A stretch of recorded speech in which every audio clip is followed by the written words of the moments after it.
Well, welcome back. So we're in Bio 211. We are still looking at Chapter 4, and we are moving into connective tissue.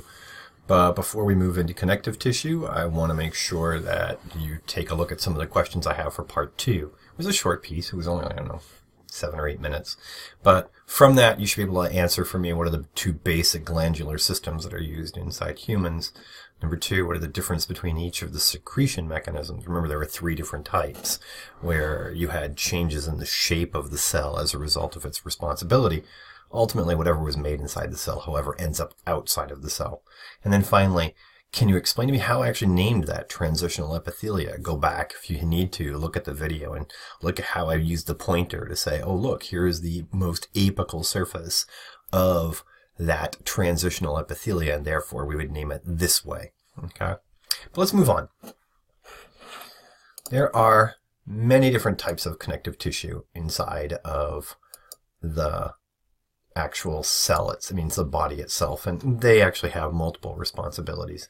It's the most abundant and widely distributed inside the body. It binds tissues together, it supports and strengthens tissues.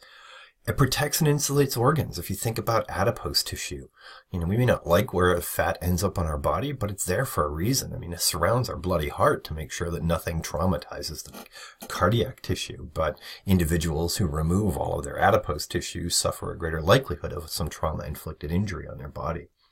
We compartmentalize materials using connective tissue to allow for transport. And that same adipose tissue I was, told you about a moment ago, we use as an energy reserve. So they have multiple responsibilities, and making sure we understand what they're doing is important. How it all works. If we think about what connective tissue is, it's surrounded by an extracellular matrix, and these are made up of proteins and ground substance. Your textbook is kind of unclear about what this means, but imagine, if you will, there's a cell, and it's located in location A. And let's say it's, inside your skin. And it's going to secrete materials, so it will be an exocytic event moving proteins outside of the cell.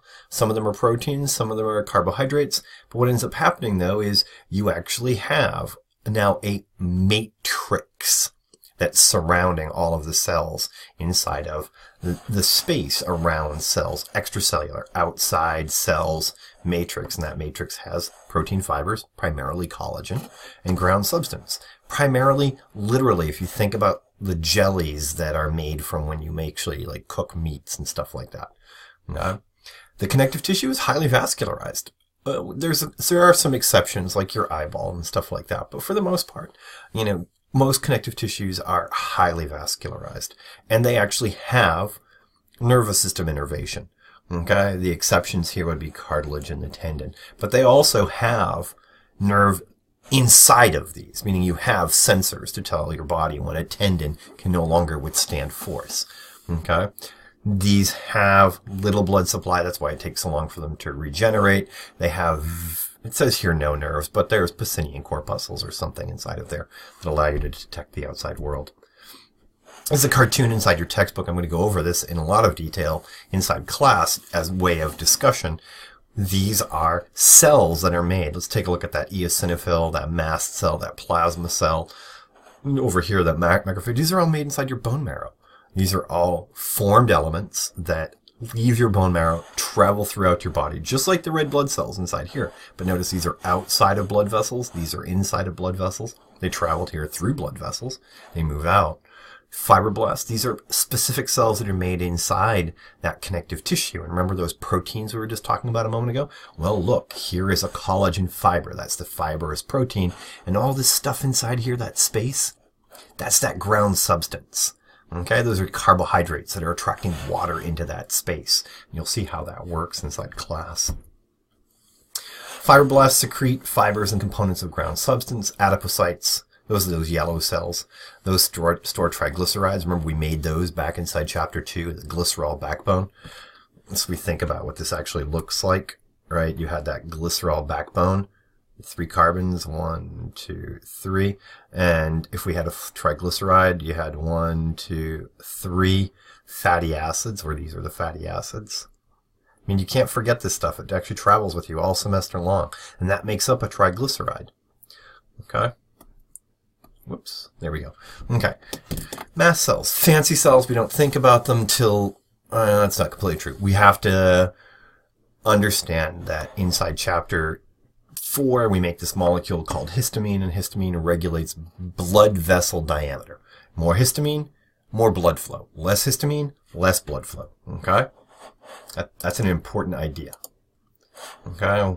White blood cells, these are regulating our immune response. The types we saw inside the previous cartoon were the neutrophil and the eosinophil. There are more than that inside your body, but right now this is what we're going to introduce to you.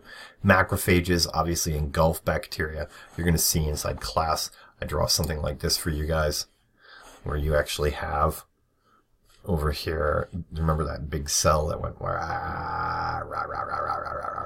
okay, big mind, mean teeth, eyes, it runs around. So what I wanted to do is draw for you this little guy, all right? And we had some technical difficulty, so we're repairing it now. Remember, this is the cell that runs around your body, ingesting things. And before I create a problem again, I'm just going to get out of that. That was your macrophage. That's what we mean by engulfing bacterial and cellular debris in that large mouth with phagocytosis. And those plasma cells inside the cartoon, they're going to make something. These are called antibodies. And this is how we protect ourselves from pathogens we find in the outside world, or find us in the outside, from the outside world. That ground substance, it's weird. And what I mean by that is Mother Nature there's a fluid component to it, there's a semi-fluid component to it, it's gelatinous, and it's calcified. And if you've ever pulled the skin off of your body, you know exactly what I'm talking about. It sort of looks like this weird, glistening-like material. And what it does, it allows us to bind cells, store materials, and primarily water in between your tissues. If you've ever noticed that when you're completely hydrated, you look like you're more healthy, that's pretty much what we're talking about. And what happens is Mother Nature has that combination of those proteins and polysaccharides that allow for your tissues to actually be held together much more strongly. The fibers that I was talking about a moment ago, the first one I introduced to you were collagen fibers. They can be reinforced by another protein called elastin that will then act as a rubber band in between those collagen fibers. Reticular fibers are essentially collagen fibers that are much more tightly wound. They're more strongly wound. Think of it in terms of like a much more complex branch of a tree. And that's actually how they're used inside the body. Long before all of this is made, though, you arise out of an embryonic connective tissue. And that embryonic connective tissue has a specific name, and that is named mesenchyme. You'll hear in my lectures and in our discussions inside class, mesenchyme is the progenitor tissue to give rise to the actual tissues inside of all of your mature body itself. So we have to have mesenchyme to give rise to mature connective tissue, of which there is loose, dense, cartilaginous, bone tissue, and liquid connective tissue. And I've drawn this for you. Remember, I had a cartoon on the board, and I will draw it many more times. We go from loose connective tissue, which is made up of areolar, adipose, and reticular, to dense connective tissue, which is made of dense regular, dense irregular, and elastic. There's a reason why it's called regular and irregular. Okay? Its shape is irregular. Its shape is regular. And it's called elastic because it has a large amount of elastin inside of it.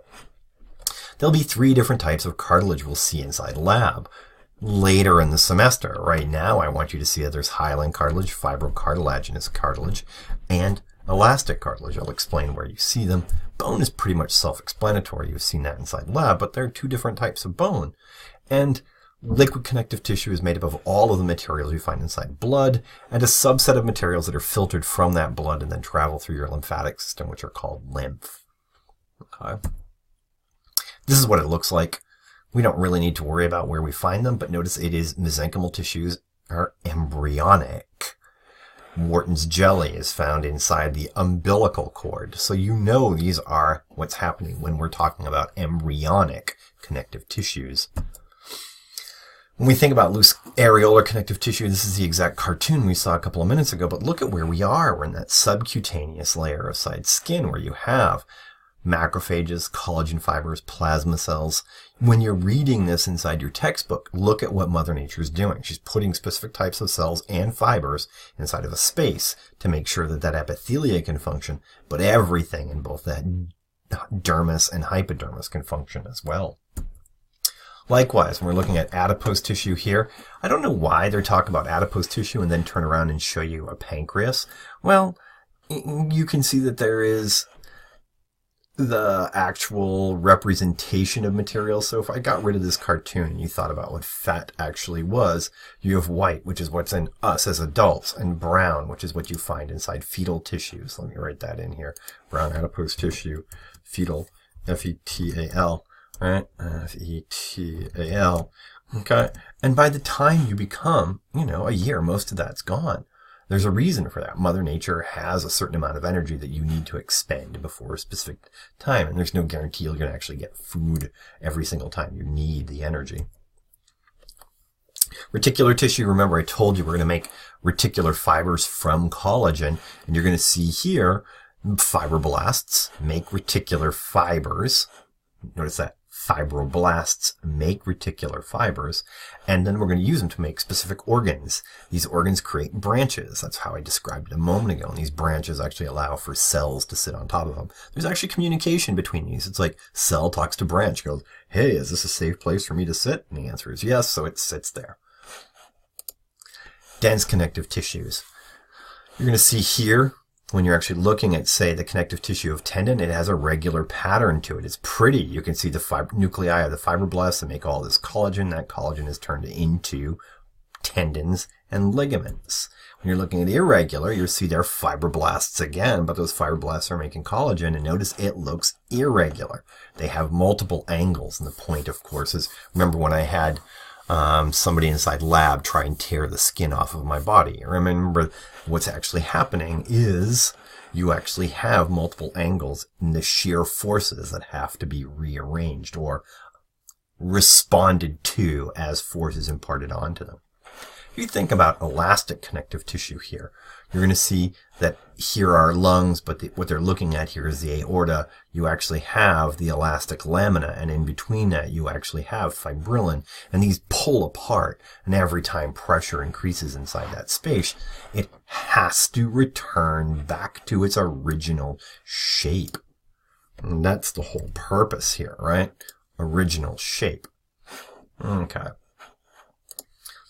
When we think about cartilage, what we should probably do is pause here because we're going to transition into something much more difficult to think about. So I'm going to hit pause, save this, come up with some questions.